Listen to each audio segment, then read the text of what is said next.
Blending is such a big part of the haircut. Essentially what you're doing is making the top part and the side part blend seamlessly right here along this edge.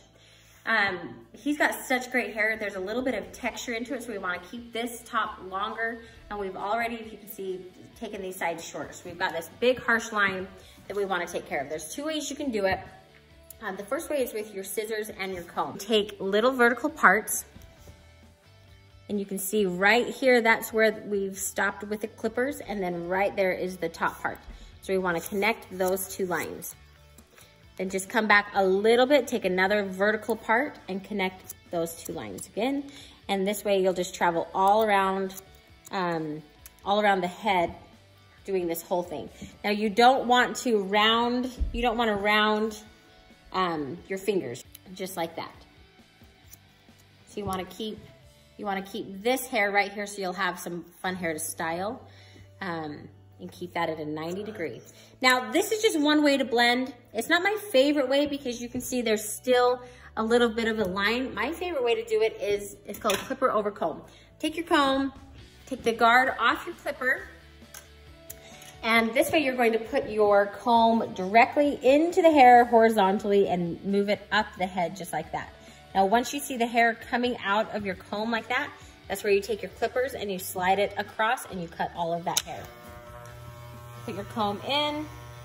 As soon as that hair comes out, slide the clippers across. And you keep moving up the head with your comb and the clippers. And as soon as you don't have any more hair to cut, like right there, then you're done. You don't want to round once again into the head because all this hair is the fun hair that you get to style, so you want to keep that and keep just going straight up. Once you're done with each section, then you just move around the head and keep blending that into the top part of the head.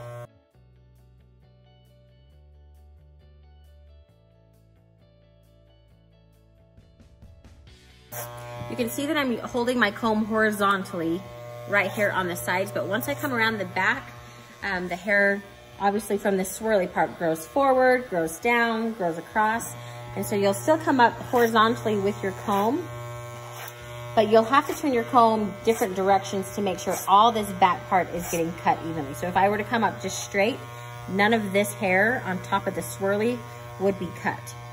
So come up here, turn your comb diagonal, go opposite of the way the hair is growing. You see right there, I'm getting all of that hair. His swirl also, his hair will stick up on that swirly part, and so I want to make sure to take that shorter. That will just extend the life of your haircut, which is exactly what we all want.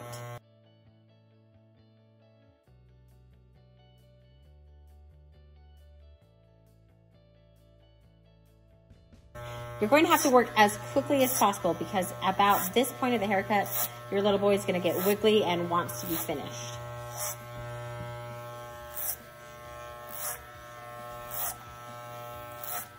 As you can see, I'm not rounding the head at all. I'm taking that comb up and keeping it at a 90-degree angle.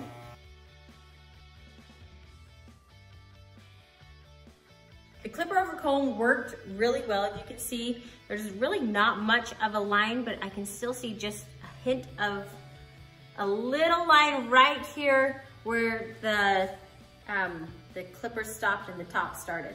So when you see line that you don't really know what else to do with, use your texturing shears. These will make every haircut so forgiving and take care of those little parts that you know needs something done, but you don't know what else to do. So take your comb, put your comb in and just make little cuts with these texturing shears, and they will help with those tiny little lines.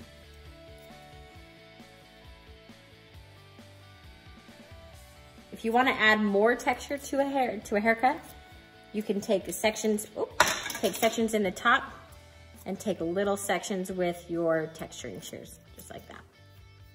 And you can see that just takes out all of, good luck with your blending. I know you can do it. If you follow these tiny little tips, you're going to have every haircut blended so perfectly.